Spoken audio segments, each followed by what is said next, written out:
Interstate rest area and truck stop employees. What's the most bizarre story you have? I worked at a gas station truck stop for over a year in high school. I have lots of stories. So, one time I'm closing up the station. I was starting to count the till before I turn on the security system and leave. I've got a wad of 20s when 4 cop cars come ripping into our lot. I run to the windows. 2 cops go to the back and the other 2 position at the corners where it's hard to see them through the windows. Now, I'm an idiot high schooler, so I'm trying to look out the window grasping $300 in 20s when I realize they've got weapons drawn and are trying to look at me. I put my hands up, cash in hand, and start yelling that I'm an employee. They let me unlock the door and come in. They were nice but clearly frustrated that I set off the alarm. I tell them 4-5 times that the alarm was not set, but they insist that I'm wrong and that they had a clear security report. So I took them to the panel, verified it was off. Then my smarts kick in. Hey guys, what address was the alarm for? 303 Baker. Why? That's not our address. That's ABC Supplier Block North. They moved quickly to that business. I heard later that the safe was taken from that supply store. I worked at a weigh station for big rigs. There were 2 of us at the station working nights waiting for trucks to pull onto the scale. If anything weighing more than a pound got on the scale, it would send an audible beep into the booth and light up the computers. If it wasn't a trucks, then most of the time it would be the wildlife wandering out onto the scale, which we would ignore then quickly go back to watching Netflix or whatever. One night though, it was something weighing 132 pounds. We couldn't see it from the windows, but checking the cameras we noticed it was a hunched over naked man shaking like a crapping dog and scratching the side of his face. While my co-worker radioed for the state troopers, I used the intercom to tell him to get off of the scale. Instead he lurched on over and began licking the window. He did this until he was checked out by EMS and taken away by law enforcement for public intoxication. It was later discovered he was using M. I am impressed by the sensitivity of your truck scale. Years ago when I was a kid, we were traveling with my mum, her best friend and my sisters. We were pretty tired and pulled into a truck stop for some food and bathroom break. We walk in, my mum asks a guy where the bathrooms were, he points us in the right direction and off we toddle. We come out, take a seat and wait for the waitress to come take our order. She seems to be taking a while, but we figure she's probably busy and will come when she can. Eventually she comes over and tells my mum that everything is okay and the police are on their way. My mum, pretty confused, asks her what she means. Well, turns out we had walked into the middle of an armed robbery and my mum had actually asked the robber where the toilets were. I think my favorite part of this is that the guy who was actively robbing the store was like, oh yeah, bathrooms are right over there. Not an employee, but a frequent cross-country traveler. Weirdest was pulling up to a truck stop to fill up in southeastern South Dakota during the height of the mayfly hatch. Millions of bugs all over. I started filling up and was getting ready to clean my windshield, and I happened to look over across the way and there was some dude driving a big box truck in the diesel fueling area. He was scraping them off the front of his truck and eating them by the handfuls. The days before cell phones were a thing. What the frick? Not me, but my dad managed a truck stop for a year or so. At this truck stop, drivers could get a shower, but it's timed since there are usually multiple people waiting to get one as well. One day a guy is showering and his time is up, but he didn't come out. One of the employees knocked and requested he come out so the next person could shower, but still no response. They eventually entered the shower to find the man dead. It turned out that he had suffered a major heart attack while he was in there. Another one. And apparently this is somewhat common. A truck transporting honeybees left the stop, but the queen from one of the hives had taken residence in or around the pump while the truck was stopped. They had to get a beekeeper out to capture and move the queen and her colony before they could let anyone near the fuel pumps. Most likely, the queen didn't escape, but the foragers came back from all the hives on the rig. Many stations actually forbid honey carriers by specific times. Basically, the bees swarm without a queen. Worked at a highway fast food place for about 8 years on and off. One story has always been my favorite. The night the mop was stolen by the stoned guy. The store was just outside a small town that day beside the highway. One night it was about 11 PM and it had been quiet for ages. We had started to shut down and clean the dining room. There was only me and one other person working. We had done about half and were taking a break having a chat behind the counter, killing time until we could officially shut and do the other half of the dining room. The front doors open and our immediate reaction is ugh, customers. These customers stopped just inside the door and just stared. We realized they were locals and they were high as kites. One of them just stands in the doorway, looking around in stoned wonder. The other sees a mop bucket we had left out there, in preparation for doing the other half of the dining room. He proceeds to pick up the mop, walk a lap around the restaurant dragging it behind him on the floor, leaving a huge wet dirty trail. Then he and his mate turn and walk out the front door with the mop. It was one of those moments where you honestly don't know how to react. We just looked at each other and pee ourselves laughing. We then discovered it was a huge problem. Turns out that was our only mop. We had to leave the floor dirty. Worst part was the restaurant manager was doing open the next morning. We left notes everywhere explaining what happened, but I still got a call at 5 AM bitching me out for leaving the store in such a state, even though she was the reason we didn't have a second mop. Too expensive apparently. No one believed us, and we didn't have security cameras to back us up. Fast forward about 6 weeks. One of the locals comes to work, thankfully when my manager and me were both working, and he walks in carrying a mop, the mop that had been stolen. He found it in the bushes on the back path from the rest stop to the town. Even now almost 20 years later I'm friends with the guy I was working with and we often reminisce about the night the stoned guys stole our mop. So random. Up there with the night the cat got stuck in my engine. I demand to hear the cat story.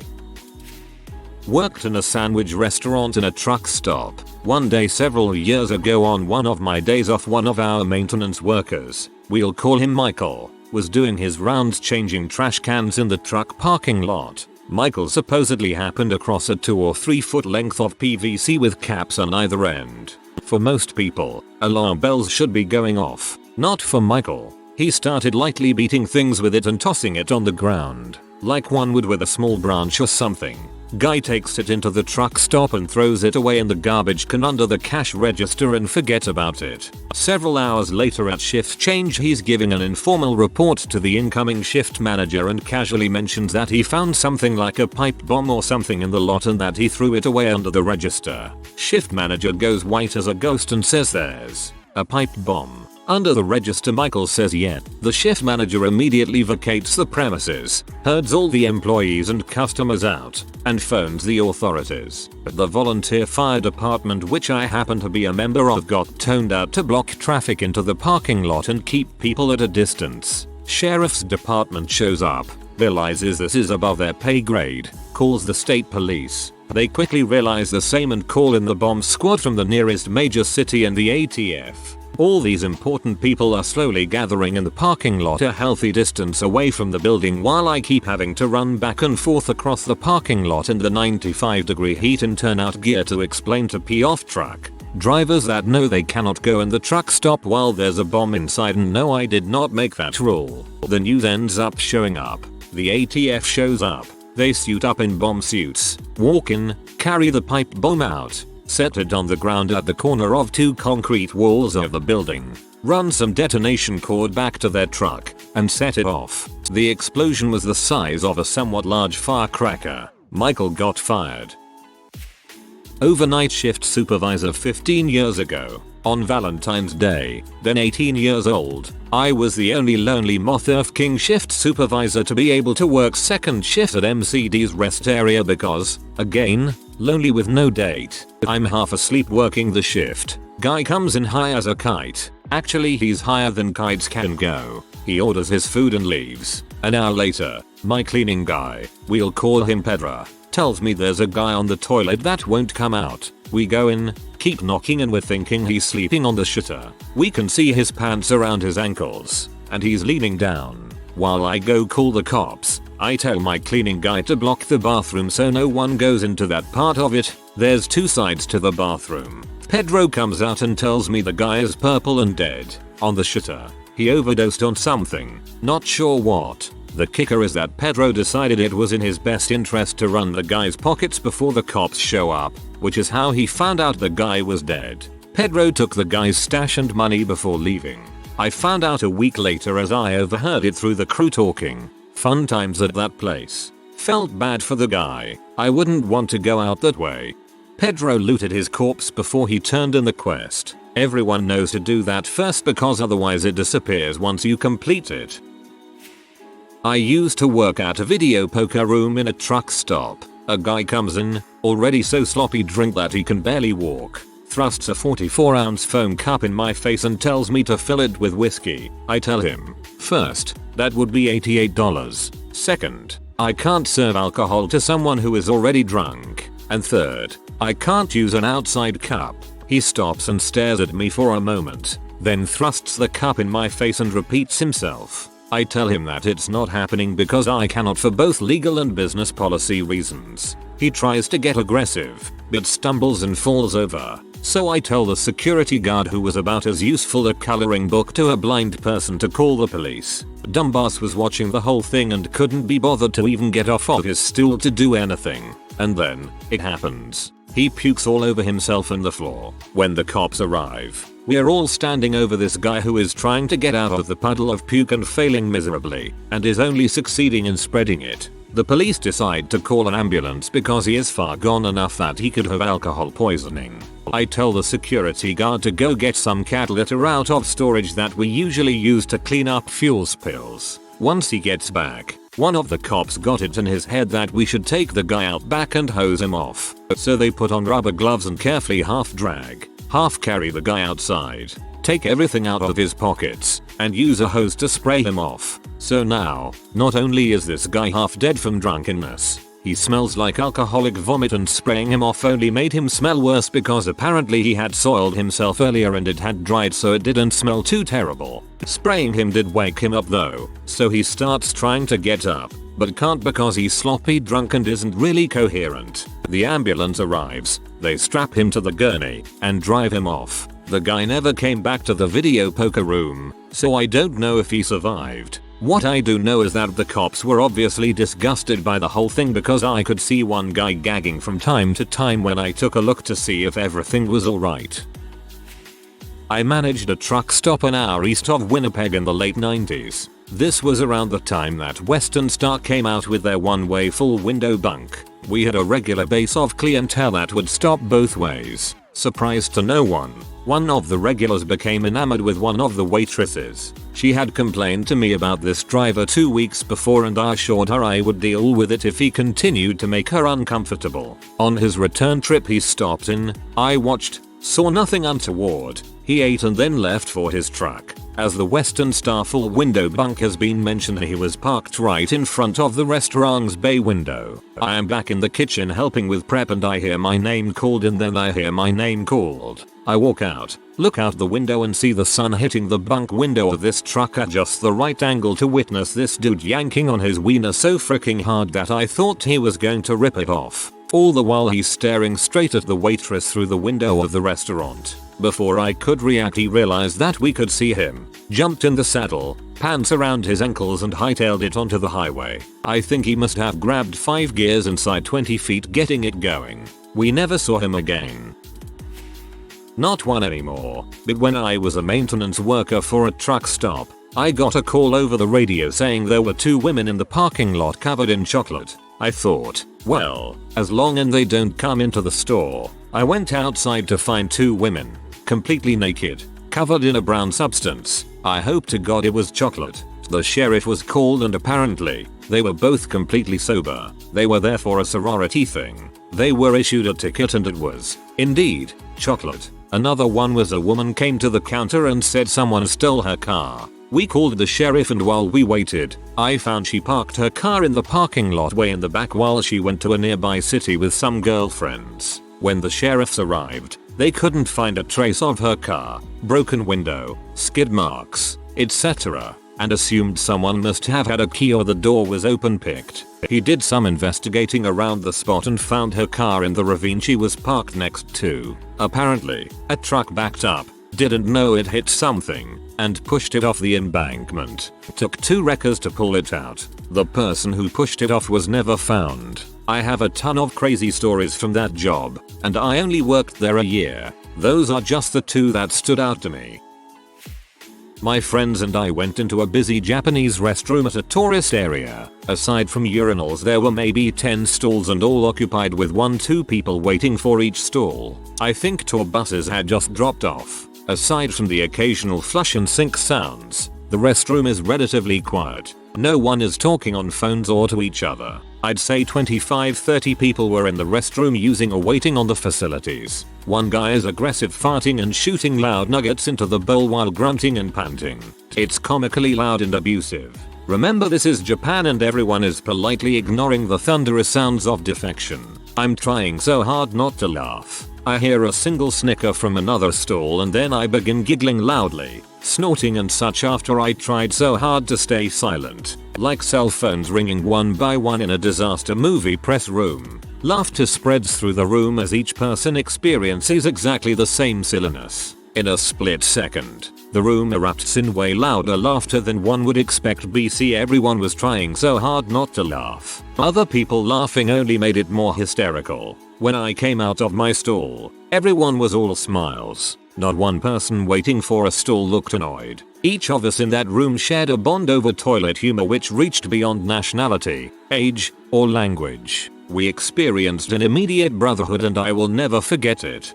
Excellent story and writing, but the man crapping up a storm definitely killed himself from embarrassment. I worked overnights at a truck stop and nights at a truck shop for a combined 10 years. When your stint was as long as that, bizarre means less and less. I've been propositioned by lot lizards, both attractive and not. Propositioned by truckers, male and female. Lost count of the pee jugs I've had to throw out. Seen the boss getting busy with the help. Seen drug deals and drug busts. Petty thefts. And a truck crash into a diesel pump which left me smelling like fuel for a week. I also gained a short-lived stalker who settled for a guy with the same name, similar dress style, identical hair and beard style, with near identical likes, because if she couldn't have me, she'd settle for the next best thing.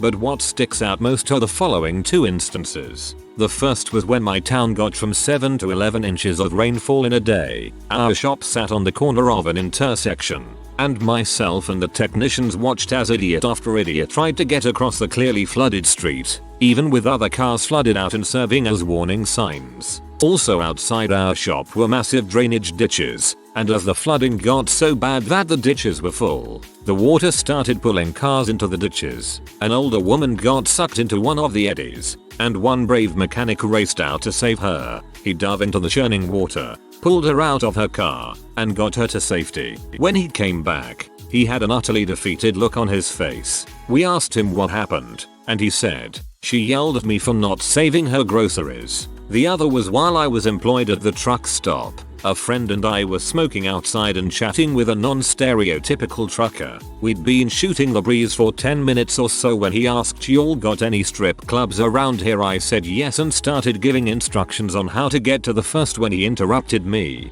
"I'm not looking for any good looking women. I want them that messed up looking.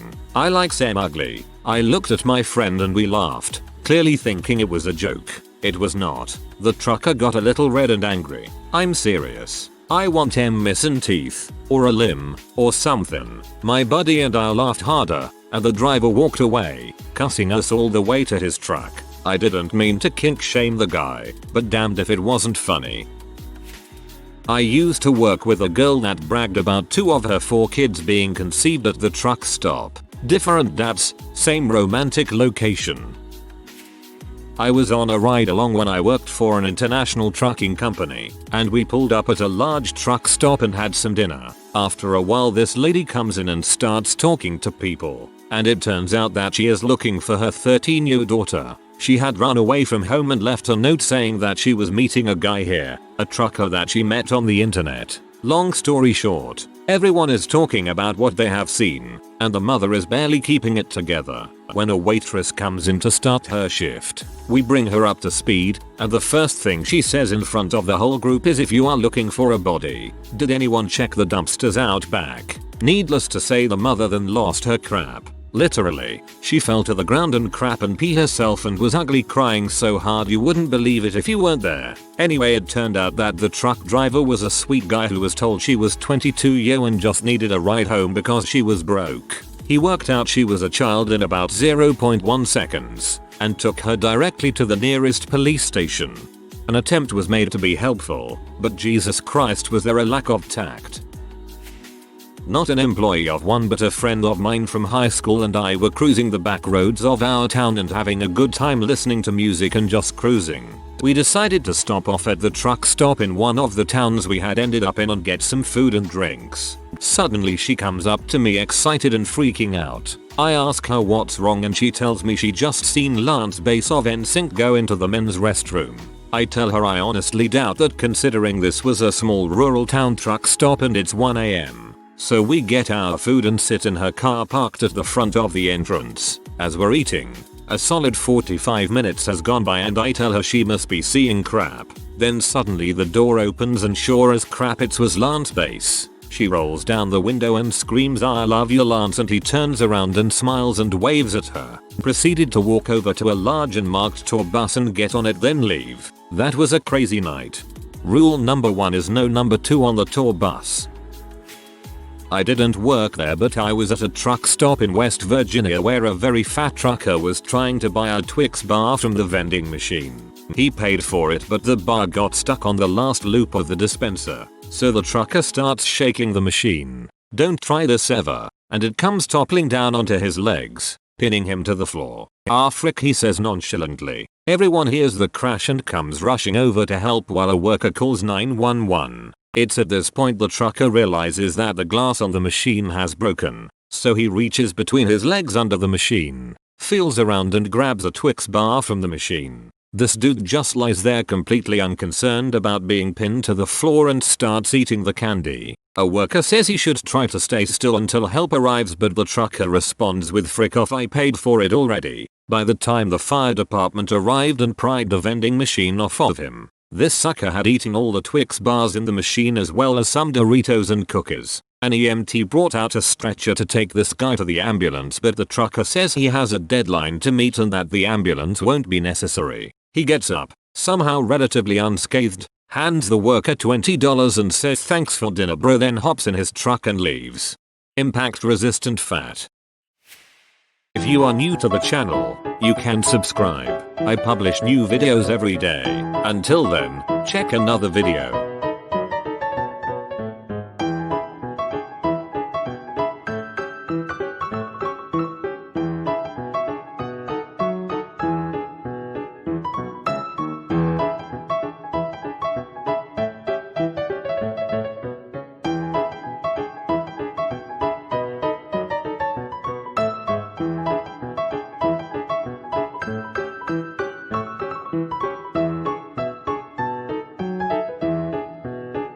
Bye for now.